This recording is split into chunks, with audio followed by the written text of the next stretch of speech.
Hey guys, welcome back to the channel, and today we're going to be reacting to... Can Europe actually spend 5% of GDP on defense? Wasn't the requirement 2%? I thought I so. feel like I I remember don't know. 2%. So It was what, Trump 5%. raised it now? Let's see. Due by ground news. In recent years, European NATO members have been ramping up their defense spending in response to Russia's invasion of Ukraine. In fact, this summer, they're expected to reach a consensus with the rest of the alliance on a new spending target.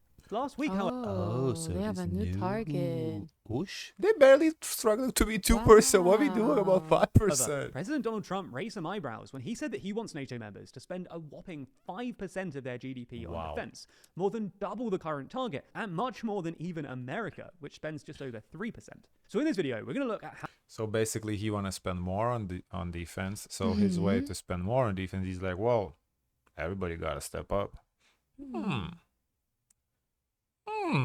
how much European NATO members actually spend on defense, who is and isn't on board with Trump's 5% target, and whether European states could even afford it anyway.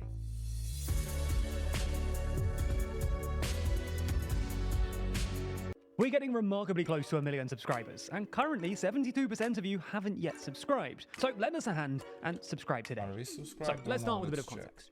During the Cold Yes, War, we are. most European countries, including Germany, France, and the Netherlands, spent around 3 to 4% of their GDP on defense. However, after the end of the Cold War, and with no obvious military threat, European countries redirected most of their military funding towards social welfare and saved across Europe 1.8 trillion euros since 1990. You know, alternative, just a random idea. I don't know if Yeah. that's actually what's going on, but you know, a lot of like Americans idealize Europe and Europeans brag about that, like the welfare being better, you know, the social programs being better, you know, the healthcare, all that stuff.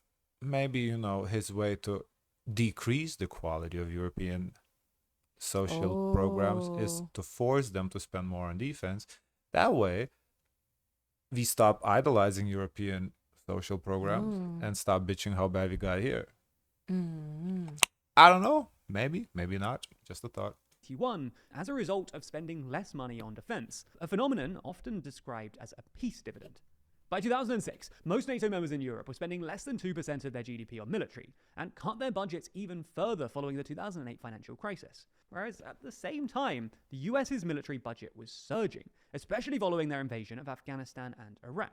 However, things changed a few years later. Either that or, you know, the donors that supported his campaign were military, well, you know, the gun companies, the armor, you know, to produce that stuff that military needs. So, you know, that's his payback for getting elected.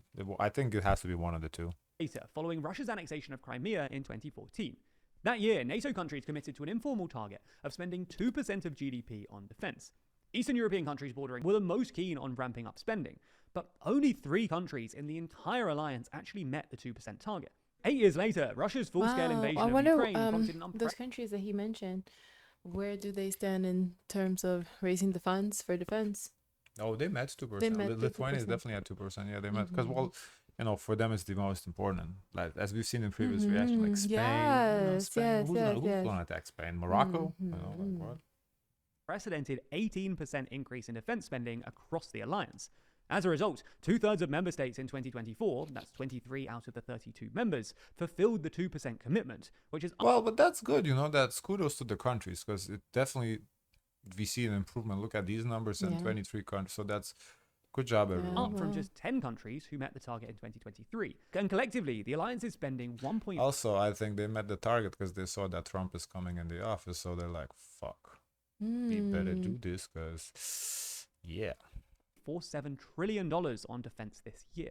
Still, 1/3 of the alliance's members fall short of the 2% target. And Spain, it's But look at those countries. Well, okay, Croatia, they're close. Croatia will make it up. Yeah. Portugal, Italy, Canada, Belgium, Luxembourg, Slovenia, Spain. Yeah, none of those countries Have any sense of urgency? Yeah, except maybe Croatia. They're kind of like a little closer. Croatia, maybe Slovenia too, but they're still deep in Europe. They're not, you know, not their priority. So it makes sense. Canada too. Like Canada, what? Canada's. Italy and Belgium, all of which have pretty big economies, spent less than 1.5%. Unsurprisingly, this has irritated Trump, who has long criticized European nations for being too reliant on the US for their security and essentially freeloading off the US. For context, in dollar terms, the US is the alliance's top spender, and by some margin, making up about 2/3 of NATO's annual defense spending. During his first term in the White House, Trump often expressed annoyance that many European members were failing to meet the 2% target. At a 2018 summit, Trump hinted that the US could even leave the alliance if countries that fell short of the target didn't fix up.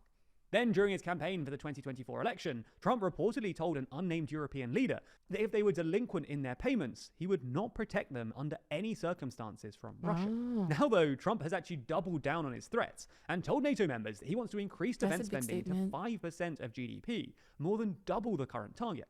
However, for many countries, reaching the 2% target was a struggle, and 5% looks quite out of reach. Last year, Germany managed to hit its 2% target for the first time since the Cold War. The leader of the opposition Christian Democrats, Friedrich Merz, who will almost certainly win the federal election next month, has said that Germany will not commit to the 5% target, saying that we first really have to reach the lower 2% limit in Germany. We are not there yet. In fact, truthfully speaking, Trump's 5% seems to be more of a coercive tactic or opening position for negotiation rather than a sincere demand. Yeah, that also makes sense. 5%. We said we gotta get to 5%. Okay, and eventually we end up needing at 3%. So I can see that actually not like a bad tactic per se. Set the bar higher, and they're not gonna meet it. So at least we meet at 2.5%, 3%. So I think countries can meet 3%. Some are already at 3% anyway. So Still, many countries, particularly those in the Baltic and Nordic region, feel that the 2% defense target is insufficient, even during peacetime. In comparisons to Russia, which is projected to allocate around 8% of its GDP to defense this year, as well as an equivalent amount of off-book spending via state-directed bank loans. Estonia's Prime Minister, for instance, voiced strong approval of Trump's proposed 5% target, noting that this is the message that Estonia has been advocating for years. In fact, from next year... I understand that, from the Baltics, the threat is real, so you want more. I completely get it. Year through to at least 2030, both Estonia and Lithuania have committed to spending over 5% of their GDP on defense, positioning themselves as the first NATO countries to do so. For Lithuania, this represents a near doubling of its current expenditure. That's quite impressive for them to raise this amount of money. Well, Lithuania is 2.9 now, so yeah, if they settle at 3%, Lithuania is basically already at that anyway, so, Interesting, though. Approximately. But yeah, if you see at the list, though, Poland is the highest, then Estonia, USA, Latvia, Greece. Okay, Greece, I see you. I don't know why you... Oh, maybe with the Turkey situation, it's always... and Lithuania, the highest spenders. So, no, it makes sense. 2.9%. Additionally, Sweden's foreign minister remarked that there is a broad consensus in Sweden, which currently spends about 2.1% on defense, that an increase is necessary. Meanwhile, the president of Poland... I wonder about Sweden. They're not under any direct threat, so that's interesting. Do you also think of it in perspective of where Russia is from the other side, the interests of Greenland and everything? Because I don't think it's just for present conflict where they're at right now, but in other angles too as well. That's why the intent of USA is to take over Greenland. Right. I get what you're saying, but first they have to be able to win a land war. Then we try to do a sea war, really? I don't see that happening, but I hear what you're saying. Defense spending as a percentage of GDP, stated that Europe should embrace rather than resist Trump's call for a 5% target. That's interesting. Now, that other leaders are actually agreeing with Trump. That's so different. Set to increase its target anyway at its June summit this year. I guess they want the conflict to be over with Russia so they can resume regularly scheduled activities, because everyone's a lot of pressure and it's really under the pressure for Russia. Prices, So we want things to settle. NATO's chief, Mark Rutte, the new target will likely be around 3.6 or 3.7%, which is higher, but quite a bit lower than Trump's suggested 5%. But even 3 or 3.5% would be a stretch for many members, especially for those struggling with debt issues. For context, multiple European countries are currently running budget deficits larger than the 3% of GDP threshold that's allowed under EU rules, and are simultaneously failing to meet NATO's 2% target, including Italy, Belgium, and Spain. Countries with high debt levels and high interest costs just don't really have much room to raise. Belgium running a debt like that too. I didn't know that. That's interesting. More debt. So the only real way for them to spend more on defense is to cut spending in other areas, which almost certainly means cutting welfare spending. In fact, Rutte has already urged NATO members for essentially a reversal of the peace dividend. Maybe you can look at it in a way that the debt they have is probably they invested in other priorities that are not being mentioned here. Yes. So it cannot be looked as, they are choosing not to stock up for the defense. It's just right now they view their priorities as probably somewhere else. Of course, yeah. European countries easily spend up to a quarter of their national income on pensions, health, and social security systems, and we only need a small fraction of that Yeah, money. you know, as we've seen, the problem for for Europe is aging. Population is aging. Not enough, not enough young people to make up for the pensions and whatnot. To make defense much stronger. Although it's of course worth mentioning that many European governments have struggled to cut social benefits in recent years. A way around this could possibly be the creation of a joint borrowing mechanism for military spending across EU NATO members, which would be similar to the EU's jointly backed bond issuance during the pandemic. This idea has already been floated around by the EU's defense chief and been pushed for by the French President Emmanuel Macron, as well as being backed by the EU's foreign minister, Estonia's Kaja Kallas. Russia has also said that the new target can be potentially lowered if European states are able to do a better job of jointly buying weapons and equipment. But not everyone is on board with the idea of jointly borrowing, especially the more so-called frugal countries like the Netherlands and Germany, where Chancellor-in-Waiting Friedrich Merz has already said that he's not keen on further debt sharing. And while there are some savings to be made via joint procurement, the wave of EU skepticism sweeping the continent at the moment means that governments will probably resist anything that looks like a joint defense force. There's no easy answer here then. Trump is demanding more spending, but it's not obvious to see how this would be achieved without damaging cuts. But lots of people are talking about this problem, with more than 79 outlets reporting on Trump's initial statements on this issue, with 25% of those leaning left and 43% leaning right.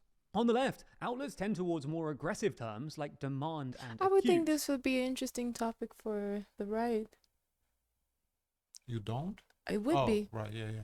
No, this is interesting. Okay, so we are now in sponsor content territory, but he got me though.